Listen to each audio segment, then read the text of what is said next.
미묘한 변화기는 한데 외국인들의 매도 물량이 좀 줄고 있습니다. 지금 프로그램 쪽에 매도 물량 주는 것도 거의 비슷한 시점이어가지고 외국인 프로그램을 활용한 매도 물량이 좀 줄고 있지 않나. 그리고 양시장 일단은 상승불 들어와 있는 상황입니다. 그리고 원달러 환율은 1305원권 기록하고 있습니다. 그러면요, 유한타증권의 박진희 부장과 좀 더 자세한 이야기 나눠볼게요. 안녕하세요, 부장님. 네, 안녕하세요. 오늘 아침은 오락가락합니다. 어떻게 보세요? 네, 오락가락하고 있기는 하지만 시장이 장 초반에 하락세에서 바로 또 종목들이 빠르게 상승으로 반전하는 종목들이 눈에 많이 띄고 있습니다. 그만큼 좀 저가권에서 매수세가 많이 유입되고 있는 모습 보실 수가 있겠는데요. 지난주 흐름에서 크게 변하지는 않았습니다. 일단 뭐 2차전지 섹터주들 흐름 일단 양호하게 움직이고 있는 모습 보실 수가 있겠고, 비철금속주들도 강한 흐름 이어가고 있다라고 보실 수가 있겠습니다. 계속 지난주에도 말씀드렸지만 전력성 관련주들도 강세 이어가고 있는 모습 보실 수가 있겠고요. 오늘은 자동차하고 자동차 부품주들도 일단 견조한 흐름 속에서 그동안 상대적으로 못 오른 종목들, 지난번에도 이제 픽으로 이제 덜 오른 종목들, 지수 대비 덜 오른 종목들 수남해 보시라는 말씀 드렸었는데요.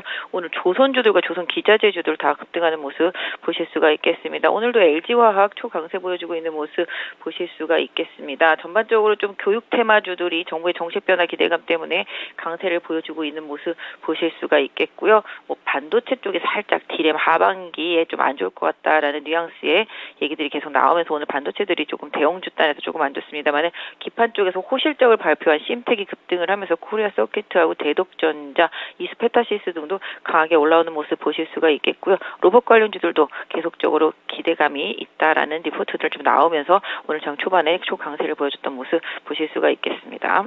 네, 그러면은 키워드 분석하겠습니다. 첫 번째 키워드입니다. 네, 새로 부각되는 부분부터 봐야죠.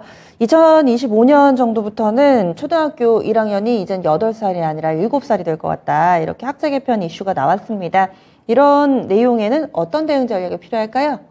네, 뭐 74년 만인가요? 바뀐다라고 얘기를 하는데요. 뭐 일단은 좀 국회를 통과해야 되긴 합니다. 교육법 자체가 개정을 해야 되기 때문에 각 곳에서 좀 반대를 좀 하는 목소리도 상당히 많이 큽니다. 아직 아이들이 상당히 좀 어린데 그 수준이면은 그래도 이제 계속 그렇게 해야 되냐는 목소리들도 상당히 많고요. 그래서 이런 부분들 때문에 뭐 법이 통과될지 여부는 좀 더 지켜봐야 되겠습니다만은, 이런 교육 관련한 기대감에 관련주들이 좀 들썩이고 있는 모습 보실 수가 있겠습니다. 특히 온라인 교육 관련주들이 초강세 보여주고 있는 모습 보실 수가 있겠습니다. 뭐 메가MD라든지 아이스크림 에듀라든지 IBM넷도 그렇고요. 전반적으로 그 외에 뭐 애니능률 마찬가지가 되겠습니다. 대부분 교육 관련주들 초강세 보여주고 있는 모습 보실 수가 있겠고요. 뭐 교육 관련 로봇 업체인 로보로보도 강세 보여주고 있습니다. 그래서 일단은 지금 난리로 치면 8살이 아니라 6살 그래서 7살 이 정도에 이제 입학을 하게 되는 거라서 이 부분은 아까 말씀드렸던 대로 통과 여부는 조금 봐야 되겠습니다만, 역시 뭐 정책 관련 변화라든지 이슈에 따른 시장의 순환매 관점이 시장에 좀 영향을 주면서 주가가 워낙 많이 빠졌던 상태에서의 변화가 종목별로 많이 시도되고 있는 모습인데요.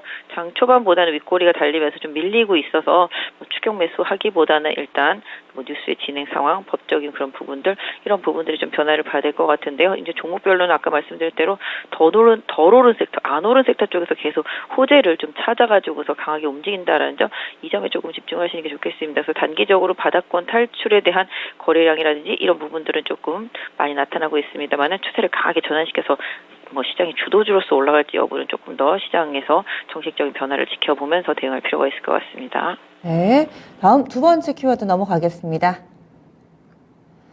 오늘 장에서 봐야 되는 두 번째 포인트, 조선과 조선 기자재 섹터입니다. 현대중공업이 현재 유가증권 시장 대형주 가운데 가장 강합니다. 5% 정도 치고 올라가는 모습 가운데 이 전체적으로 관련주들 오늘 시장 대비 강한데요. 이유는 어디 있을까요? 근데 뭐 실질적으로 이제 수주가 계속 이어지고 있고요. 수주에 대한 이슈도 계속 지금 나오고 있습니다. 실적으로 돌아오는 데는 그래도 1, 2년 정도 더 걸리긴 하겠습니다만은, 상대적으로 최근에 시장 보신다라면 낙폭과대하고 경기 민감주 섹터 쪽에서 못 오른 종목들이 좀 순환매가 돌고 있습니다. 지난주에 건설 쪽에서 그런 흐름이 나왔고요. 이번 주에 또 조선 쪽에서 그런 흐름이 나타나고 있다라고 보시면 좋겠습니다.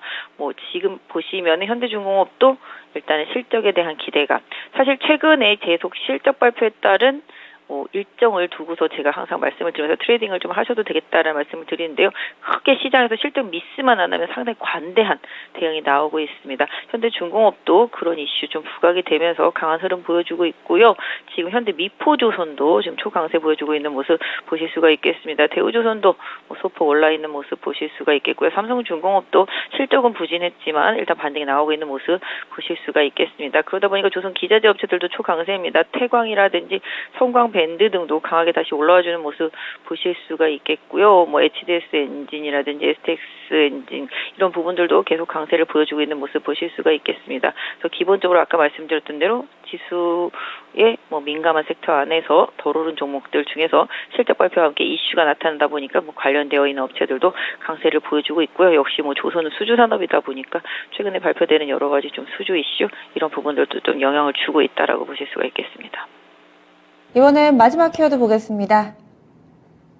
네, 마지막 키워드가 오늘 장에서 로봇 관련된 종목으로 준비가 돼 있습니다. 로봇주도 강세 흐름을 나타내고 있는데 이 시간에 딱히 뉴스가 없을 때도 로봇 관련주는 한번 관심 가져보자 여러 번 조언을 해주셨거든요. 시장의 반응이 좀 나오고 있습니다. 이유는 어디 있는지 그리고 대응 전략 알려주세요. 네, 오늘도 리포트가 좀 세게 나온 것 같습니다. 로봇 관련주들에 대해서 리포트가 계속 나오고 있는데요.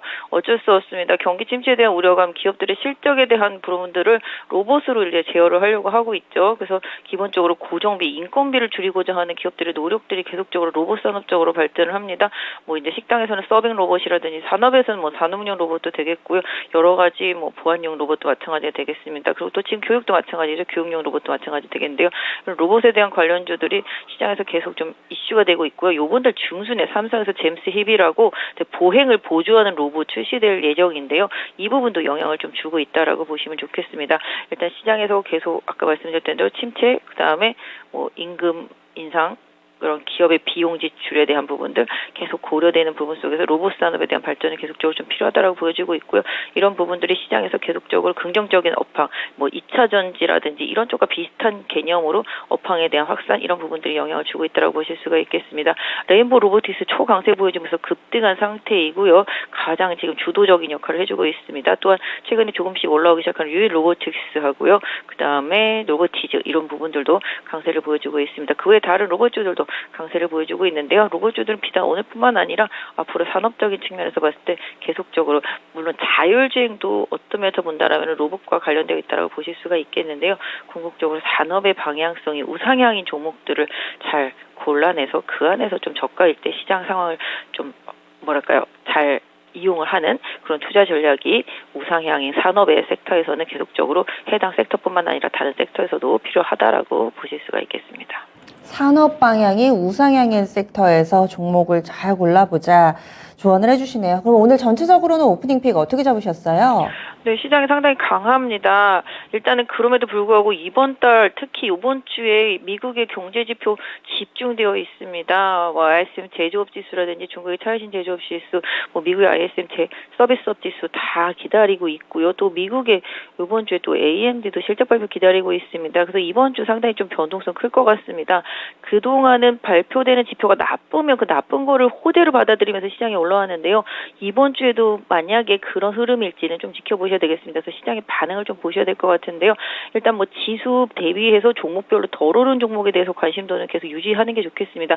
상대적으로 최근에 바닥권에서 많이 올라온 종목들보다는 소외되었던 섹터 내에서 오늘처럼 조선이나 조선 기자재 올라오듯이 또 그다음에 교육 관련 테마주들 올라오듯이 로봇 관련주들 테마 올라오듯이 안 오른 종목들, 덜 오른 종목들, 지수에 따라서 못 올라온 종목들을 계속 찾으시라고 지난주에도 말씀드린 대로 일단 종목들 상대적으로 지수 대비 못 오른 종목들 찾기는 되게 계속 노력이 좀 필요할 것 같고요. 일단 실적 발표 일정 계속 이어지기 때문에 관심주들이라든지 보유한 종목들에 대한 실적 발표 일정에 맞춰서 트레이딩 전략을 계속 유지하시는 게 좋겠다라고 말씀드릴 수 있을 것 같고요. 2차 전지라든지 태양광, 풍력 이런 부분들이 지금 주도적으로 움직이고 있는데 해당 섹터 내에 있는 종목들의 변화 이런 걸 좀 체크하시면서 시장의 분위기 좀 판단하시되 개인적으로는 공격보다는 방어적인 저점 매수 전략으로 이번 주에 계속 좀 나가시는 게 좋겠습니다. 네, 알겠습니다. 말씀 고맙습니다. 네, 감사합니다. 공격보다는 방어적인 전략 이렇게 오늘 오프닝 픽에서 팁을 주시네요. 지금까지 유한타증권의 박진희 부장과 함께했습니다.